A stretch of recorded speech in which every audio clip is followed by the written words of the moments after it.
Let's cash for UFC 300, guys. We have been on a nice run here. 16-4 in the past 3 videos. And last night, honestly, I thought this was the one. Rudy Gobert, Conley cashed their lines very easy to see here. They played a ton of minutes, 10 assists on Conley, 25 points on Rudy Gobert. And at this point, when we had Gobert and Conley cashed, I saw this Cardinals game start, and it was 6-0 within the first 3 innings. Arnado already cashed within the first inning. Gorman did not get there quite yet, and Steven Matz was doing well. He had 2 strikeouts, 0 earned runs against. It was 6-0, and then the 5th inning started, and everything went to shit. Matz just needed one more out to get that 15th out. He would have got that win for the fantasy score, and it's definitely would have cashed. Instead, he let in 4 runs. One of those was an earned run, and he only got that 17-pitcher fantasy score. Would have been nice to get at least a 4x, because in the end, Nolan Gorman still didn't get that hit or an RBI. We would have got a 4x instead of this measly 0.4x. Anyways, we're still doing very well in the videos. 16-4 run. So let's get into some UFC strategy for tonight. And I also have a full 6-man slip that I'm going to show you later on in the video. So let's just talk about UFC for now. The idea in UFC is you want to be taking guys from the same fight. Now, you're not allowed to take 2 guys from the same fight like this, because you're going to see if I grab both these guys, they're fighting each other, and I try to put a slip in, you can see that UFC entries cannot contain opponents facing each other. And the reason for that, of course, is this is extremely correlated. If this game ends up going the distance, for example, these guys are both extremely likely to go over the significant strikes because they have more time to be striking each other. So you're not allowed to take them in the same entry, and we can actually see how powerful this correlation is if we go on underdog. So normally for 2 correct on a 2-man, you're supposed to get 3x payout.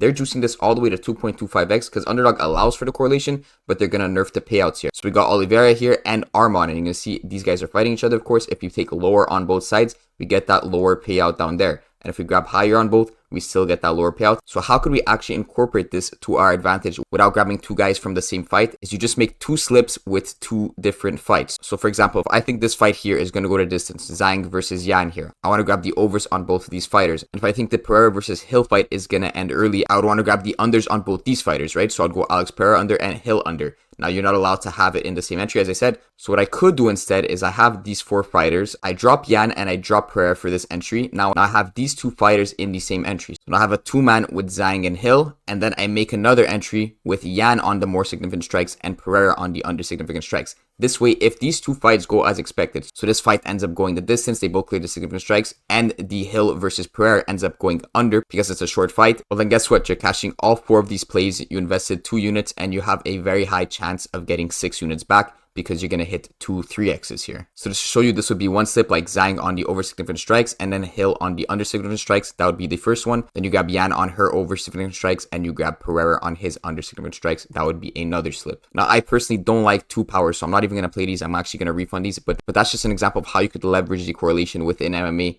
in your slips on Prizepicks. You're going to see in an example later, I do have Zhang in a 6-man slip that I'm going to be I'll just show you later. I actually do have Zhang in a 6-man slip as well as Yan in a different 6-man slip, because I'm hoping when they both cash together, at least we're going to have 1 leg in 2 different 6-man slips that's already going to be cashed, and then we just need 5 left on each of those slips because we had 2 picks clear within the same game. So once you know the strategy, you got to know what are the actual best picks to play, and honestly, the best way to find that is just simply comparing these lines to the sportsbooks. It's very hard to guess how many significant strikes a fighter is going to get, and the sportsbooks kind of already did this work for us. So Zhang, for example, is set way too low on Prizepicks, and we know this because we could compare this 105.5 significant strikes line to sportsbooks. For example, on Bet365, if we check her significant strikes, it's set at 120.5. So on Prizepicks, you're getting an extra 15 significant strikes. That is absolutely massive advantage to our favor. And for Zhang specifically, you see her 100 plus significant strikes is set at minus 175. So we could assume her 105 is probably set around minus 150-ish. So we're definitely getting an edge on Prizepicks with that line. And you can see her 125 is at minus 110. But we're getting 20 significant strikes on that. And then the same thing for Yan. And again, you see right here at 75 plus, she's set at minus 150.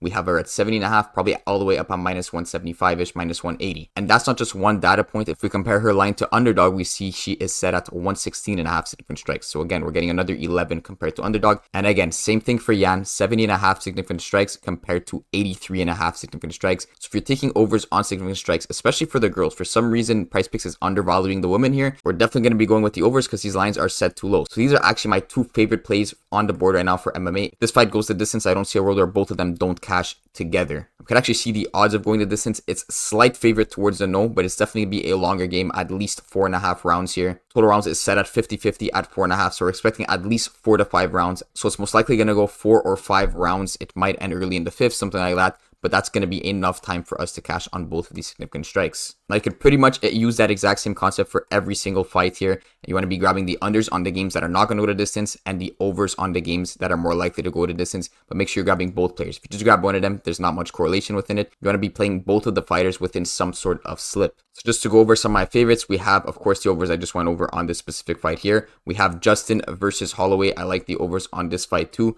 Now for Justin, we're not getting as much value compared to underdog, for example. He's set at 119.5 on underdog. He is set at 122.5 on Prizepicks. So I actually like Max Holloway's line better here at over 120.5 significant strikes compared to underdog. He's set at 123.5. But that's a pretty tight range between the two apps. And honestly, once you get to 120 plus significant strikes, not every single strike is going to matter as much compared to when you're down to like 50 significant strikes. That's where every strike is going to count in terms of cashing your prop or not. So basically, it's not as important that there's a small discrepancy, but honestly, we're getting good value compared to the sportsbook here. Justin set out 135.5 significant strikes. We had him at 122.5, and same thing for Holloway here. He's set at 128.5, and we get him at 120.5. So at least compared to Bet365 is, who I definitely believe is sharper than Prizepicks when it comes to MMA and just props in general. I think I trust their lines a bit more than I trust Prizepicks here. So we're definitely still getting good value. And it's another fight that is likely to go to distance. You see there's favorable juice towards the over 4.5 rounds and about a 50-50 chance that it's going to go the full distance. Of course, more opportunity for these guys to get even more significant strikes. Now, these last two picks are actually one of my favorite fights in terms of value here. It's going to be Jessica Andrade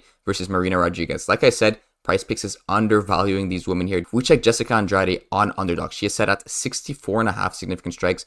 We're getting her at 55.5. And same thing for Marina Rodriguez here, set at 55.5 on Prizepicks, set at 61.5 on underdog. So we're definitely getting some strikes of value here. But on top of that, if we go and look at this matchup, the over 2.5 total rounds is juiced to minus 150. And for the fight to go to distance, it's more likely that it does than it doesn't. So we definitely want every single minute possible in this fight. And ideally, it just goes the distance. We're going to have the opportunity for both of these fighters to go over the significant strikes.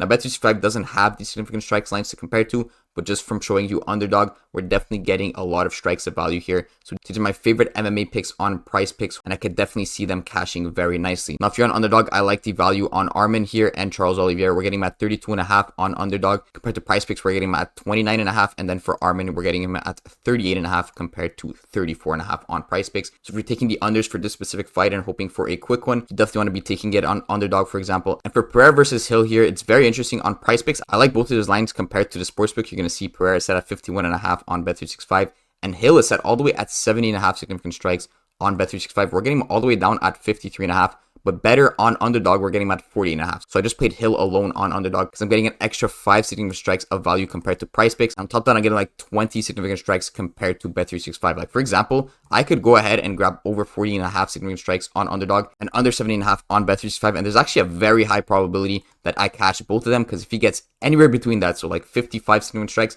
I cash on underdog and on Bet365. And that is called middling. You're grabbing two props at different lines, hoping that the actual prop hits somewhere in the middle of both of your props on the under and the over. It's a very good strategy in sports betting. If I see my Kucherov and Hagel props actually cash here in Tampa Bay in this game that's earlier than the fight, I might actually do that and go on Bet365 and grab the under so I could get a nice middle between these props. Okay, now let's get onto the full 6-man slip. And as I said, my favorite picks from MMA are on the women fights, and Yan is definitely one I'm really liking on the over 70.5 significant strikes. So we're just going to start that off for the slips. Next, we're going to move over to Valorant, and we're going to be just doing some simple correlation within esports. If you guys don't know how Valorant works, it's a round-based game that's first to 13. So you could win 13-1, for example. You could win 13-2. But we're going for a longer game here because we're going to be taking 2 overs on 2 players within the same game. So it's Sentinels versus Leviathan here. We want a longer game. So there's 2 maps that go up to 13. So we want something like a 13-11 and a 13-11. If that happens, we have more opportunity for the players within that game to get more kills. So for example, we got Sacy here on his over 26.5 map 1 kills. And why I'm choosing this specific player compared to the rest of the players here is because we're getting a kill of value when you compare it to underdog. He said at 27.5. So you definitely want to be looking for every little line discrepancy you could possibly get in your favor. But in reality, you're kind of relying on that correlation to really cash the slip. The second player I'm going with is the top fragger here. We got Aspaz on his over 36.5. For example, we're not getting any value compared to underdog here, set at 36.5. but we're still going for that correlation here between this game. To go and actually check the maps, we're expecting about 21 total rounds on both of these maps. But if it ends up edging a bit over that and potentially just one map going to OT, all you really need is one map to go to OT, because OT could be infinite within Valorant and CS2. That is where people are going to be getting a lot of kills. So that's what we need. And just for example, this is how it looks when it goes well. This was a CS2 entry I had from this morning. You can see these two guys from the same game, G2 versus Moose, and they both went over their props together. That is the idea we're going for this specific Valorant lineup. Now we're going to move over to the MLB, and the first player we're going to be taking is from the Houston Astros, Kyle Tucker, on the over 1.5 hits, runs plus RBIs. And the second MLB player we're going to be taking is actually another Astros player. We're grabbing Yainer Diaz on his over half a run. Now, I prefer to grab his hits, runs, RBI or something like that because it's more correlated between each other. But you could see his hits, runs, RBI is actually a goblin pick. The runs is the next best thing in terms of correlation in this specific case. Now, yes, Diaz is actually behind Kyle Tucker in batting order. I could show you guys right here in the MLB lineups.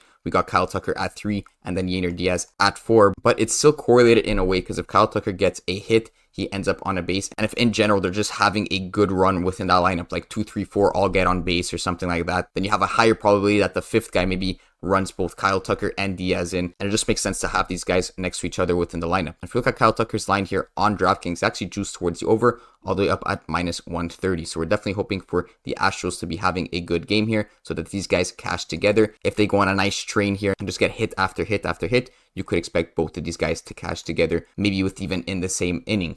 On top of that one, we just grab one last random player. This demon prop actually boosts us all the way up to a 38x, so it's definitely worth taking, especially when we're correlating it over with Kyle Tucker. Now, the last pick, you go with two options. The first option is actually Justin on his over half a 60-minute strike. Of course, is a free square. You're going to automatically cash this, and then you only need these 5 guys, and you get a potential 38x. Now, some of you guys probably already use this prop, so I'm going to give you an alternative, and that's actually going to be Kyle Schwarber on his over hits, runs, RBIs. Now, he has absolutely no relation to anyone in this slip, but it's just a good positive expected value play. We go over to this Phillies game, and we check Kyle Schwarber's hits plus runs plus RBIs prop. You're going to see he has juice all the way up at -135 towards that over. You want to be all over his over rather than his under. That is going to be the full 6-man slip that I'm rocking today. Like I said, guys, take this prop right here. Of course, it's free if you haven't already.